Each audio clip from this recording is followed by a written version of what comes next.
H1, continuer, balise H1, très importante aussi, très bon signal pour les moteurs de recherche, puisque quand je saisis une intention de recherche dans un moteur, eh bien, forcément, c'est la balise titre aussi qui va être recherchée, et donc elle traite de ce sujet.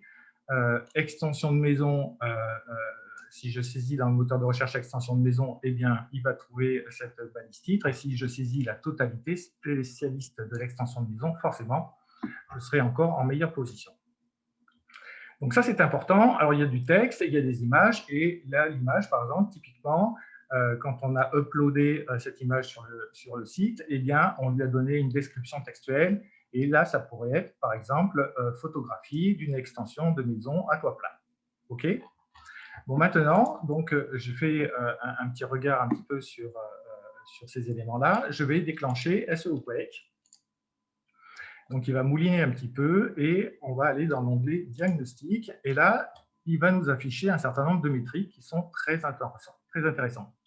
Alors, quand il est OK, ben, il met une coche verte et sinon, il met quelques petites alertes. On se rend compte que la balise H1, elle est ici. Il n'y en a qu'une essentielle. La balise titre, il ne peut n'y avoir qu'une seule balise H1. On se rend compte que finalement, il y a 4 images qui sont sans attribut alt. Donc, ça veut dire que là, le texte de l'image n'a pas été renseigné. Alors, ce n'est pas un bon signal parce que du coup, sur Google, quand on tape extension de maison, eh bien, il va aussi afficher dans le moteur de recherche des images. Et donc, ces images-là ne seront pas présentes. Bon, il nous dit qu'on pourrait optimiser le ratio du texte. Et les métriques qui sont super intéressantes, c'est celle-là. On voit que son site, eh bien, il a un fichier qui s'appelle SACMap, et en fait, ce fichier, c'est le plan du site. Donc ça, très important, le robot TXT, et on voit que son site, il est géré, ou en tous les cas surveillé par Google Analytics, donc très intéressant, puisque si on veut avoir des résultats des pages qui sont consultées, etc., il faut avoir ce lien avec Google Analytics. Donc ça, c'était la première chose.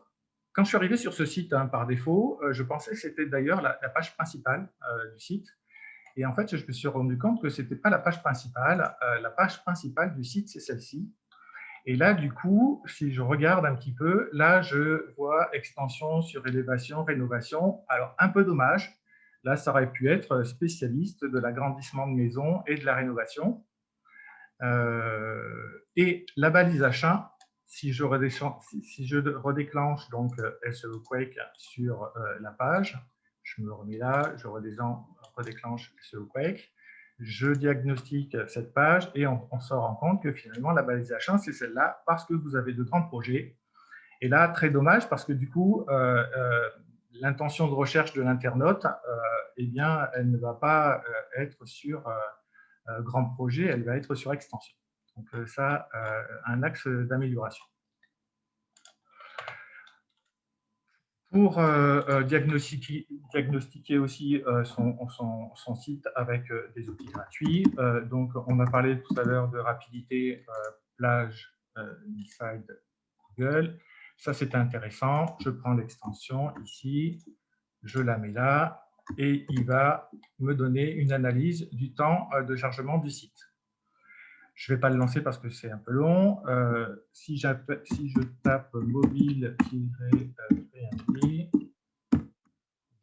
je vais trouver la Search Console et c'est pareil, je vais pouvoir tester s'il y a des erreurs sur l'utilisation mobile du site Internet. Donc voilà, c'était un petit peu pour vous montrer qu'il existe des outils gratuits un petit peu pour analyser son site gratuitement. Et si on veut aller plus loin, bien entendu, il y a Samoch. Je ne vais pas aller plus loin sur ce sujet-là. L'autre sujet qui est très important, je dirais même ultra important, ce sont les liens entrants. Alors, je vais expliquer un petit peu ce que c'est que les liens entrants. Aujourd'hui, si jamais je suis inscrit dans un annuaire professionnel, eh bien, il y a le nom de ma société, l'adresse URL de mon site web sur cet annuaire. Et du coup, pour Google, ça, c'est un acte de notoriété. On parle de mon site, donc ça veut dire qu'il est influent, il est légitime. Et plus j'aurai de liens entrants, plus je serai inscrit sur un grand nombre de sites un peu référents, plus je vais gagner en notoriété. Alors, très important ce sujet-là. Pourquoi? Parce que si jamais on n'a pas de notoriété, difficile d'être bien positionné sur les moteurs de recherche. La légitimité est importante pour Google. Donc, du coup, il y a une course aujourd'hui à obtenir des liens entrants qui pointent sur notre site. Et ça fait évoluer ce qu'on appelle l'authority score.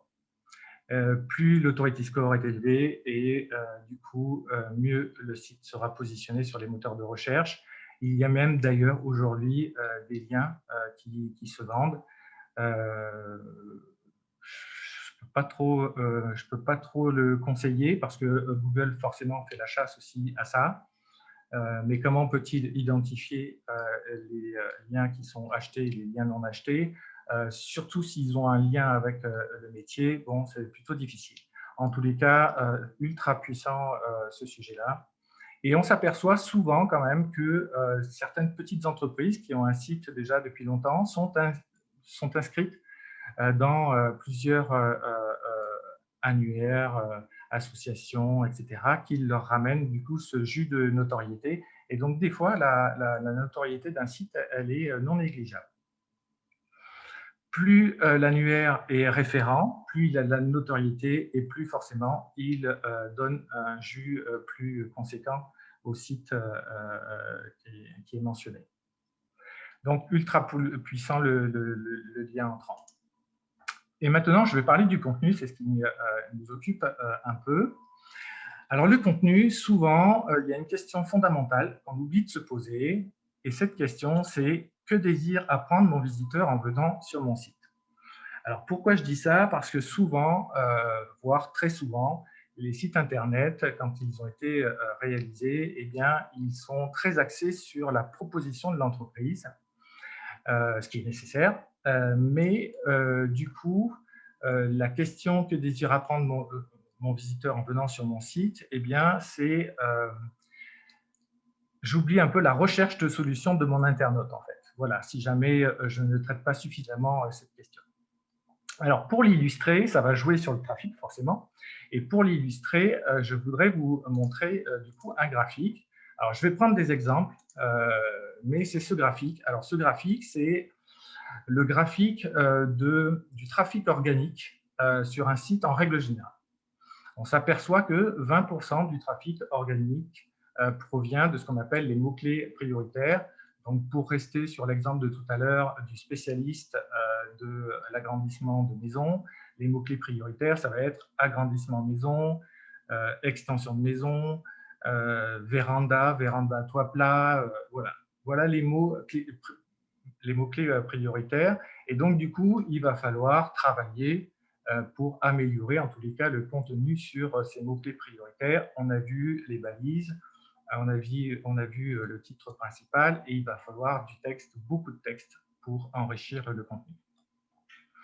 Mais on s'aperçoit que 80% du trafic organique sur un site provient des expressions clés secondaires. Alors, pour prendre un exemple, ça pourrait être, par exemple, comment agrandir sa maison à Toulouse, comment agrandir sa maison en ville, extension ou véranda, comment choisir, quelle réglementation pour agrandir ma maison.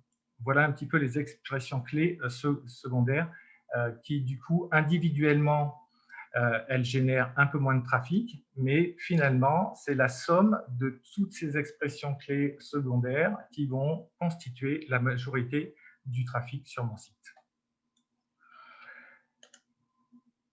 Quand je saisis comment agrandir sa maison sur mon site, sur un moteur de recherche, eh bien, en fait, un certain nombre de sites vont m'apporter des solutions. L'avantage de cette expression clé secondaire, c'est que là, déjà, je suis un internaute qui a un projet à court, moyen ou long terme. Et du coup, lorsque je vais me connecter au site qui m'apporte ces solutions, ces réponses, ces renseignements, forcément, le site en question va établir une relation avec un prospect potentiel. D'où l'intérêt de pouvoir répondre aux intentions de recherche des internautes en lien avec l'activité. J'ai perdu ma souris.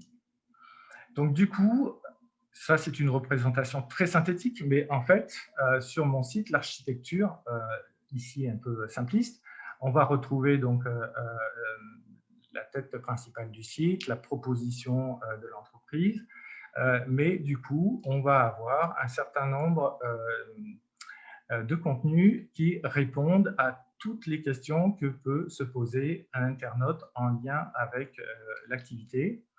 Alors, bien sûr, là, j'en ai représenté que 3, mais en fait, l'objectif, là, c'est vraiment de prendre un papier et un crayon et de lister tout ce que peut se poser comme question notre visiteur pour pouvoir prioriser le contenu que l'on réalise et réaliser le contenu en question. Alors, il y a plusieurs outils pour faire ce genre de recherche sémantique sur Google, Google Trends, Google Ads avec Keyword Planner. En fait, on saisit un mot-clé et on voit toutes les questions que se posent les internautes en rapport avec ce mot-clé.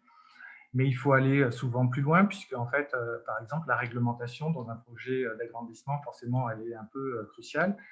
Donc, quand demander une autorisation de travaux, savoir faire une déclaration de travaux, etc. Donc, ça va au-delà même du mot-clé agrandissement de maison.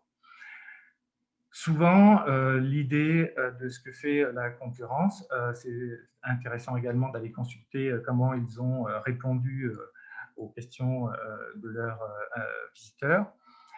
Souvent aussi, on peut interroger notre client et savoir quel a été un petit peu son parcours, sa recherche et toutes les questions qu'il s'est posées avant d'entamer son projet. Donc là, ici, c'est du contenu. Hein, donc ça, c'est une page hein, avec sa balise title qu'on a vu tout à l'heure, la balise H1, le contenu textuel, des images. Voilà, là, il va falloir faire un contenu très riche. Bon, je ne vous cache pas que comment agrandir sa maison, c'est très concurrentiel. Hein, donc, du coup, il va vraiment falloir élargir le spectre. L'objectif, c'est d'avoir certes un volume moindre, mais en tous les cas moins concurrentiel, puisque, on l'a vu, il va falloir aussi ressortir sur les moteurs de recherche et il y a l'authority score, la qualité technique, etc. Ce n'est pas terminé, bien sûr, une fois qu'on a fait ce contenu textuel. Alors, pour faire un contenu textuel hein, comme celui-ci, eh bien, soit on est un rédacteur et ça prend beaucoup de temps hein, de rédiger un contenu textuel, soit il existe des rédacteurs web et du coup, on achète un contenu. Là, il faut au moins 1000 mots hein, pour pouvoir avoir déjà un contenu qui est intéressant pour les moteurs de recherche. Un éminent spécialiste du référencement naturel a dit un jour Google est un obsédé textuel, il faut lui donner du texte à pile. Donc, du coup, pour référencer une page correctement, il faut beaucoup de texte. Il va falloir des liens aussi internes, hein, bien sûr. Il y aura des exemples hein, qui iront sur Extension Bois, sur Véranda. Il y aura des liens qui partiront vers le coût, vers la déclaration. Voilà, il y a tout un maillage interne à effectuer pour enrichir. Il y aura peut-être un maillage même externe avec un lien vers la réglementation bouffe.fr par exemple, etc.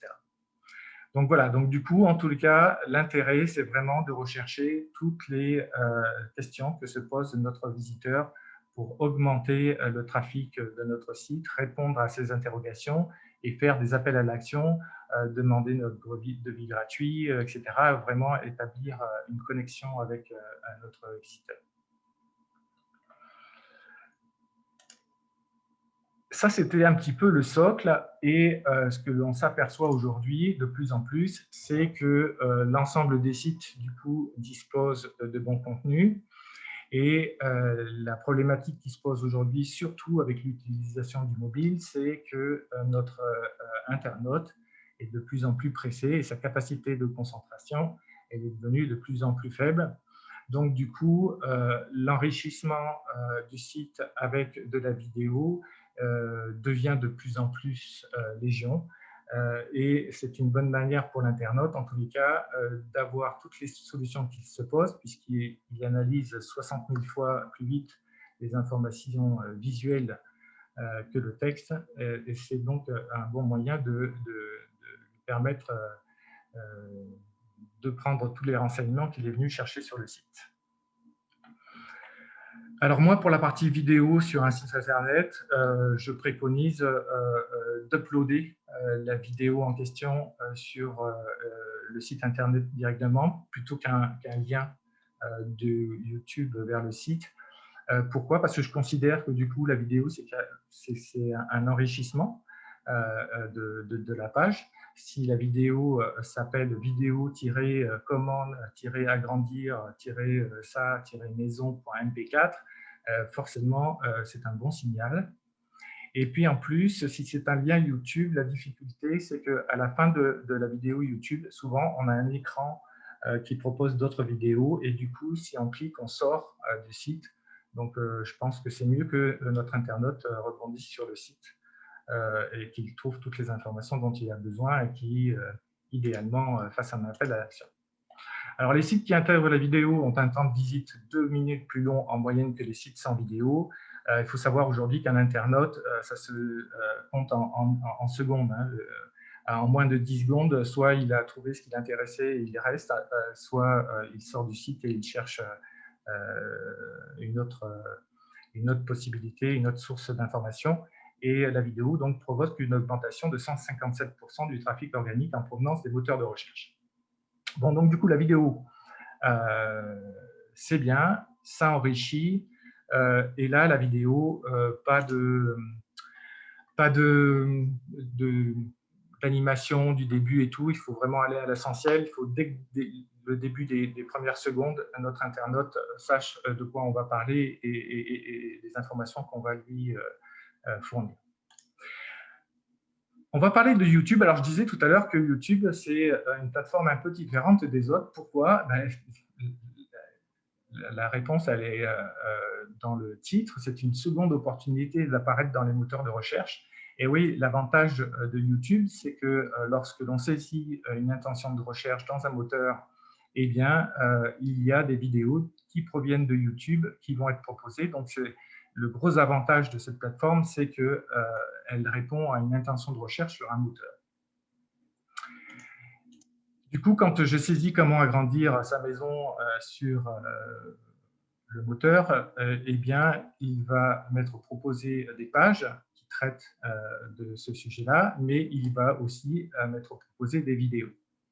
D'où le gain de possibilité d'être trouvé avec YouTube, d'apporter des informations et de susciter l'intérêt de se rendre sur le site Internet. C'est le gros avantage de YouTube. Et si on a fait un contenu textuel pour notre site Internet, pour notre contenu et une vidéo, eh bien, on a tout ce qu'il faut pour alimenter une chaîne YouTube. Parce que ce qu'il faut savoir pour YouTube, c'est qu'il a besoin de texte, lui aussi, pour comprendre de quoi parle la vidéo. Donc, du coup, si on a la vidéo et si on a le texte, on a tout ce qu'il faut pour alimenter une chaîne. Du coup, je voulais vous parler de l'alimentation de YouTube. Je vous propose d'aller directement, si le partage de mon écran fonctionne, d'aller directement sur l'alimentation d'une chaîne YouTube. Je vais prendre une vidéo au hasard ici. Et alors voilà, quand on upload donc une vidéo, ici, hein, importer des vidéos sur YouTube, eh bien, il va nous demander un certain nombre d'informations. Il va nous demander le titre. Bon, souvent, on dit qu'il faut répéter le titre aussi dans la description. Et on le voit, il va falloir décrire l'ensemble du contenu de la vidéo pour aider YouTube à proposer cette vidéo en réponse aux intentions de recherche. Bon, cette vidéo-là, comment bien référencer sa vidéo YouTube, ultra concurrentielle hein, sur les moteurs. Mais du coup, ça me permet de vous dire un petit peu ce qu'il va falloir optimiser sur sa vidéo pour pouvoir être mieux référencé. Bon, déjà, l'optimisation du titre, je vais en parler tout à l'heure. Je vais vous montrer une petite extension qui est très sympa sur YouTube. Il faut respecter les caractéristiques de mise en ligne de la vidéo. En fait, c'est le format de la vidéo. Bon, tous les outils aujourd'hui qui filment sont en haute définition. Renseigner les métadonnées. Alors, tout à l'heure, je disais que YouTube est un moteur de recherche qui a besoin de texte pour comprendre la vidéo. C'est un peu vrai, mais ce n'est pas totalement vrai parce que quand on encode une vidéo dans un outil de montage, eh bien, il y a une possibilité de renseigner des métadonnées. Et en fait, ces métadonnées, c'est un titre, des mots-clés, une description. C'est un petit peu ce que l'on a là. Et que ce soit Google ou YouTube, il est capable d'aller lire ces informations à l'intérieur, ces informations qui sont encapsulées dans la vidéo. Donc, du coup, ça permet encore d'optimiser le référencement de la vidéo. Optimiser le nom du fichier vidéo. Alors, le nom du fichier vidéo, il ne faut pas d'accent, tout est tiré. Et là, du coup, le moteur comprend de quoi traite la vidéo. Et optimiser l'administration YouTube, c'est ce dont je suis en train de parler. C'est tout le texte que l'on a mis ici, avec des liens externes si on en mentionne dans notre vidéo. Bon, les réseaux sociaux, ça a peu d'intérêt. Une vignette accrocheuse pour susciter l'intérêt. Et ici, des tags, ce sont des mots-clés. Alors là, voilà, c'est comment référencer sa vidéo et on peut être même un plus large, aller jusqu'à des tags comme communication digitale, voilà, pour élargir un peu le spectre des mots-clés de cette vidéo. Donc, voilà un petit peu l'administration YouTube, très simple à partir du moment où, si dès sur son site, on a fait un travail donc, de contenu textuel et de contenu vidéo. Donc ça, c'était l'administration YouTube. Alors, je voulais parler maintenant d'une petite extension qui est l'extension TubeBuddy. Alors moi, elle est masquée sur mon écran, j'espère que vous la voyez. Ici, qui est une extension très sympa. Elle s'insère un petit peu comme une extension Chrome que l'on a vue tout à l'heure, et elle vient se loger ici. Et donc, cette extension, elle est un peu sympa parce que, en fait, c'est un petit utilitaire gratuit. Alors, il y a une version gratuite et une version payante. Mais du coup, je peux tester mon titre avant de créer, donc, du coup, l'administration YouTube. Je peux tester ce titre. Donc, comment agrandir sa maison. Et donc, TubeBuddy va me fournir un certain nombre d'informations. Donc, il me dit que c'est very good pour 60%. Il me dit qu'il y a de la recherche pour ce mot-clé-là. Et il n'y a pas une très forte compétition et il y a des optimisations possibles. Donc, du coup, les voyants sont plutôt ouverts d'avoir ce type de contenu sur YouTube.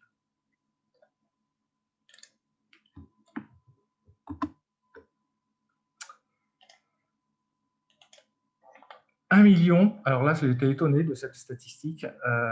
Les utilisateurs, c'est 1 milliard, pardon. Les utilisateurs de YouTube regardent quotidiennement l'équivalent de 1 milliard d'heures de vidéos par jour, soit près de 46 000 années de contenu visionné par an. Bon, j'étais assez bluffé.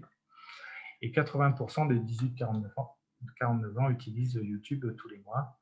Donc voilà, YouTube, plateforme très intéressante à utiliser et surtout une seconde opportunité d'être présent sur les moteurs.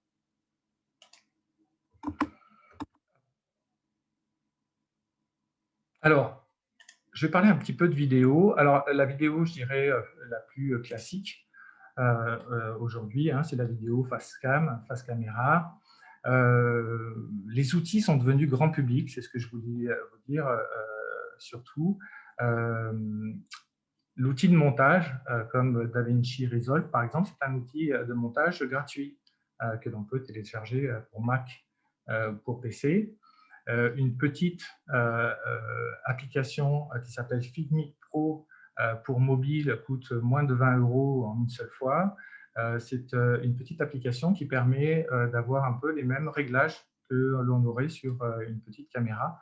Donc, c'est plutôt sympa. Et puis, du coup, un micro, cravate et un trépied Voilà. Bon, pour moins de 200 € aujourd'hui, on peut avoir tout ce qu'il faut pour se faire une petite vidéo sympa et expliquer le contenu de ce que l'on propose.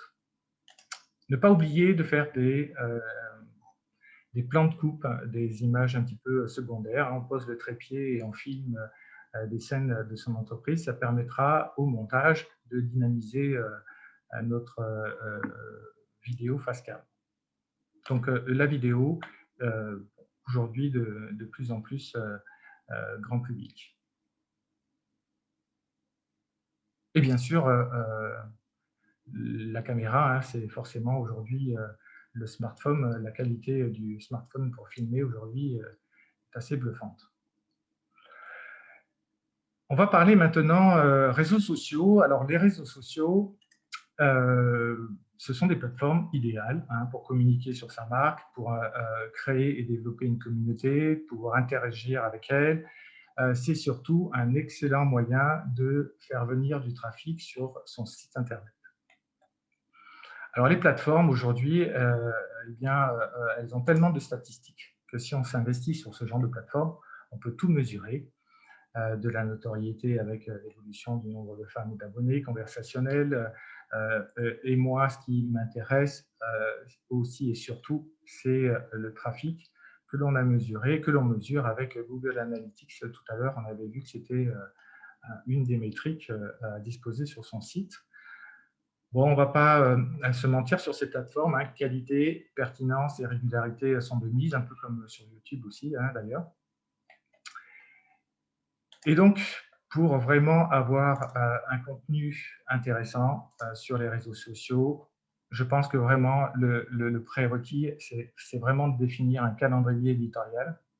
Alors, sur ce calendrier éditorial, en fait, il va falloir recenser toutes les opportunités pour publier. Ce sont les opportunités pour publier un contenu de qualité et pertinent. J'ai mis en rouge le contenu Help. On a fait un travail sur notre site internet de travailler notre contenu. On a fait une analyse sémantique. On sait ce qui intéresse notre cible.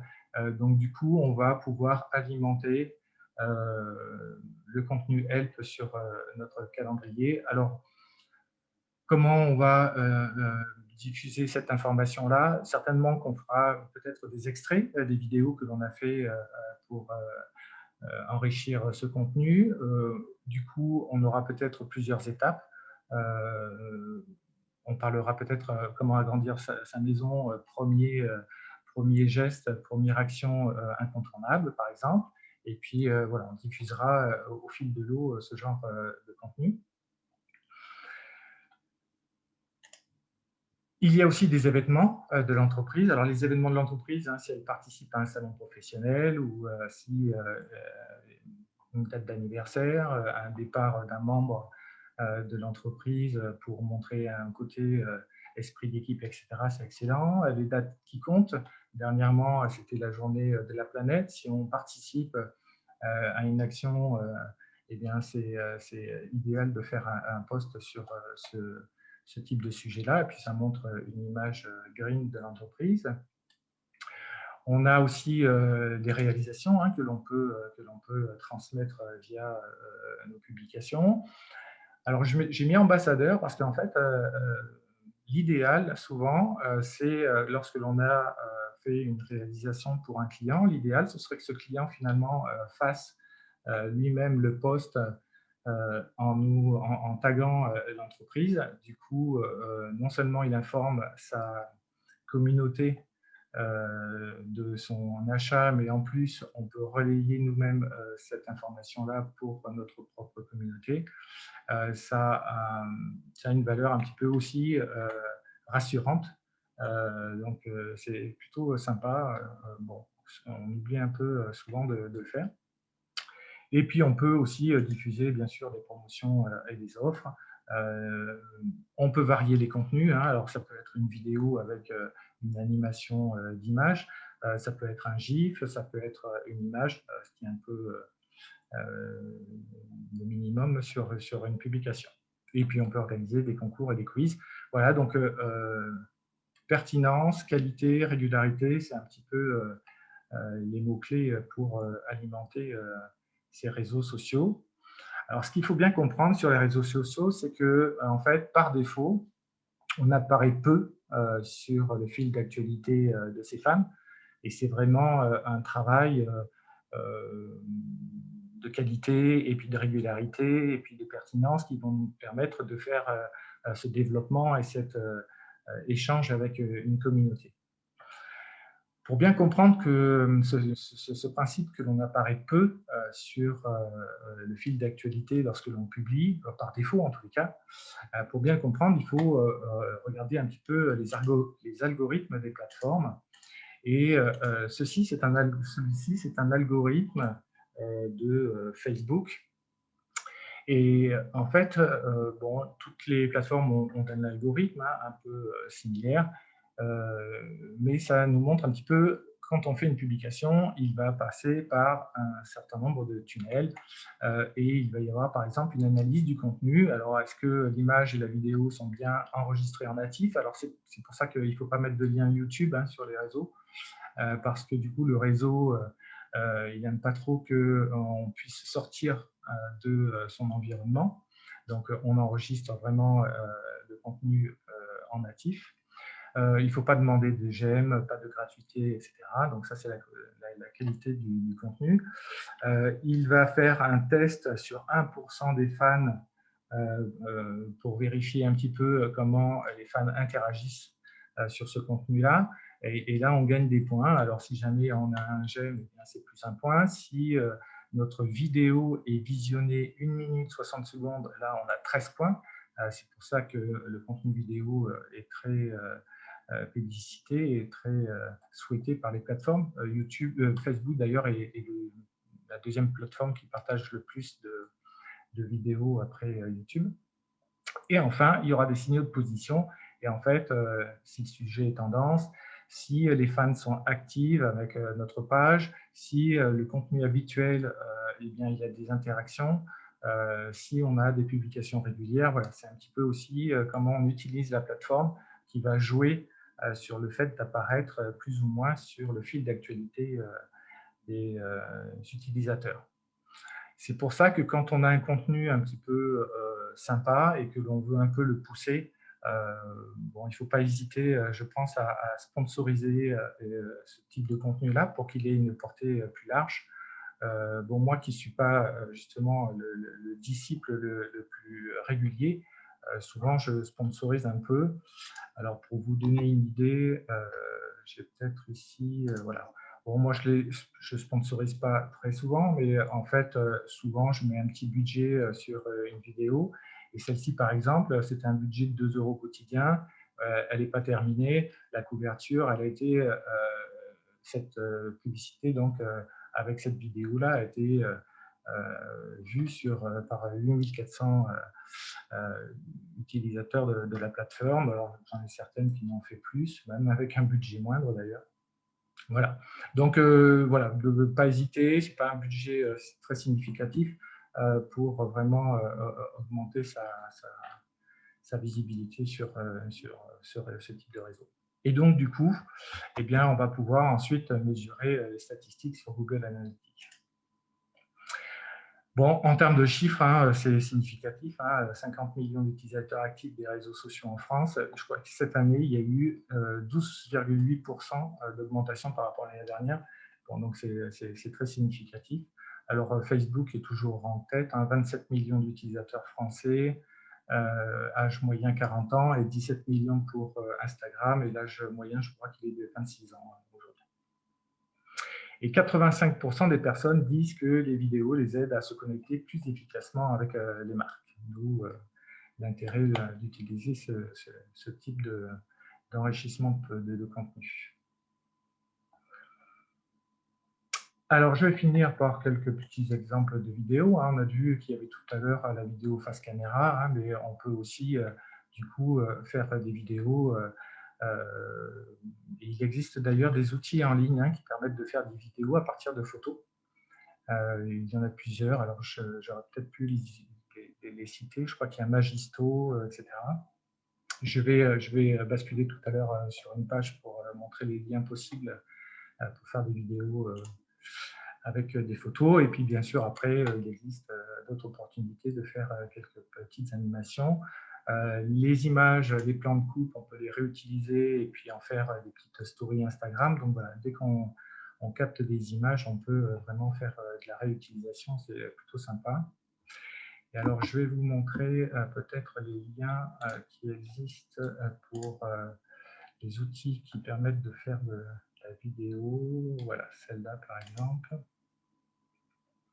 Bon, donc ça, c'est créer une vidéo avec des photos. Donc là, c'est un exemple de vidéo, mais du coup, dedans, voilà, j'ai mis, voilà, il y a plusieurs outils, Magisto, Movavi. Bon, après, c'est plutôt des templates utilisés avec des outils comme After Effects, mais voilà, vous avez déjà des plateformes qui permettent de faire des petites vidéos à partir de photos qui sont plutôt sympas.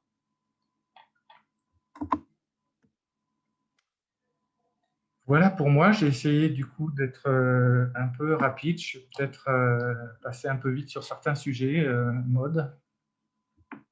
Désolée, je rebranchais mon micro en même temps. Non, c'était très bien. On va peut-être prendre les questions s'il y en a parmi nos participants. Donc, dans le chat, je vois que je n'ai pas de questions. Est-ce que l'un d'entre vous a une question ou des questions pour Christophe?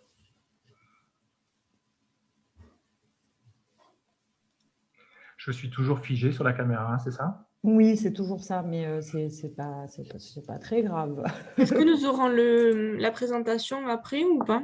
Oui, on va mettre à disposition le replay et Christophe, Ok. je pense que si ça t'embête pas, peut-être aussi le PowerPoint. Oui, bien sûr, bien sûr. Non, non, il est un peu gros, alors je sais, il pourrait peut-être être téléchargé. Je crois qu'il est un peu significatif, mais bien sûr, oui, pas de souci. Ok, merci. Dans tous les cas, ce sera à dispo sur le site de Digital 113. Ok. Christophe, oui.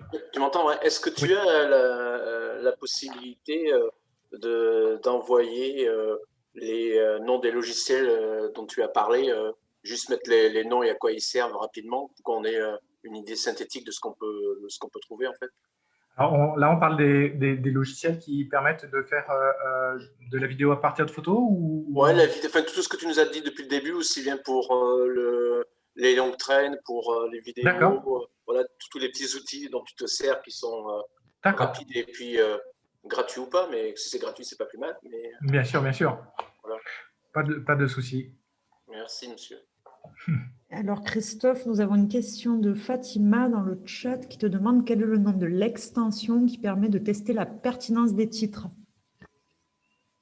Alors, sur YouTube, donc c'est TopBuddy. Je vais le remontrer. J'aurais peut-être dû d'ailleurs aller directement la chercher. Alors, je crois que c'est peut-être ça. Voilà.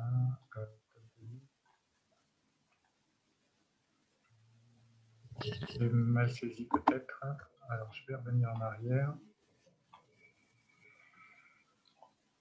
C'était avant, c'était ici, je crois. Voilà, ici. Ah, c'est TubeBuddy, oui, d'accord. Voilà, donc c'est celle-ci, en fait. Elle est gratuite, donc c'est une extension pour YouTube. Elle est téléchargeable comme l'extension SEO Quake de tout à l'heure. Et en fait, la particularité entre la version gratuite et la version payante, c'est que quand il nous donne des informations, par exemple, que l'on voit à l'écran, comment vérifier un petit peu le trafic et le niveau de difficulté. La seule différence qu'il y a entre le payant et le gratuit, notamment, c'est qu'il regarde si notre chaîne a déjà une notoriété ou si elle est jeune, et du coup, il adapte ses résultats en fonction de la chaîne, comme on dit.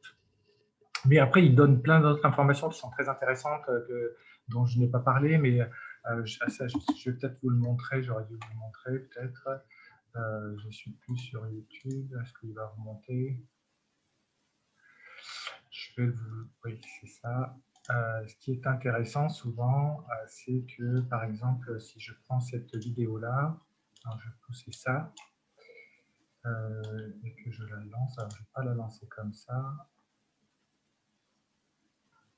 Voilà, comme ça. Alors, je vais couper le son peut-être. Ouais. Voilà.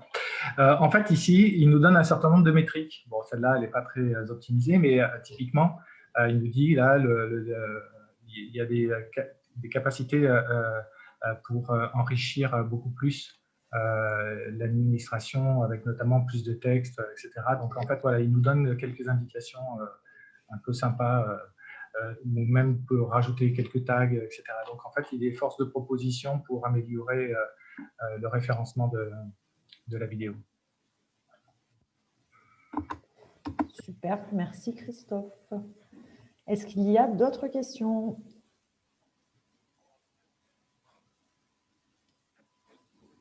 Je n'ai pas l'impression. Du coup, ça a été dit, mais je le redis, l'atelier sera mis à disposition ainsi que le support a posteriori. Un grand merci à Christophe pour ton intervention du jour et ta présentation qui était très intéressante.